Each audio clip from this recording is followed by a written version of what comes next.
కళ్యాణ్ పిఠాపురం నుంచి పోటీ చేయడంతో జనసేన కార్యకర్తలందరూ ఉత్సాహంగా ఉన్నారు. ఆయన గెలిపించడం కోసం సోషల్ మీడియా వేదికగా ప్రచారాలు చేస్తున్నారు. అక్కడ వంగా గీత కొంత వీక్గా ఉంది.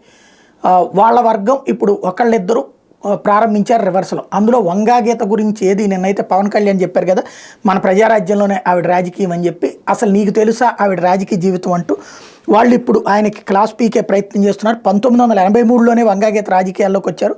ఆమె 1985 నుంచి 87 వరకు మహిళా శిశు సంక్షేమ శాఖ రీజనల్ చైర్పర్సన్గా పనిచేశారు. 95లో కొత్తపేట జెడ్పీటీసీగా పనిచేశారు, గెలిచారు. 95 నుంచి 2000 వరకు కూడా తూర్పుగోదావరి జిల్లా జెడ్పీ చైర్పర్సన్గా కూడా పనిచేశారు. అంటే 95లో జెడ్పీటీసీగా గెలిచి 95 నుంచి 2000 దాకా ఆవిడ జెడ్పీ చైర్పర్సన్గా కూడా పనిచేశారు. వంగాగీత 2000 సంవత్సరం నుంచి 2006 వరకు రాజ్యసభ సభ్యురాలుగా కూడా చేశారు. 2009 నుంచి 2014 వరకే పిఠాపురం ఎమ్మెల్యేగా, అంటే ఇటు వీళ్ళ తరపున చేసినట్టు ప్రజారాజ్యం తరపున అన్నటువంటి విషయాన్ని గుర్తు చేశారు. ఆ 2019లో వైఎస్ఆర్ కాంగ్రెస్ పార్టీ నుండి కాకినాడ లోక్సభ స్థానం నుండి పోటీ చేసి ఎంపీగా గెలిచారు. 2024లో వైఎస్ఆర్ కాంగ్రెస్ తరపున పిఠాపురం నుండి పోటీ చేస్తున్నారంటూ ఒక ఆవిడేదో ప్రజారాజ్యం వల్ల లైఫ్ వచ్చిందనేటువంటి అమాయకత్వం వద్దని చెప్తున్నారు.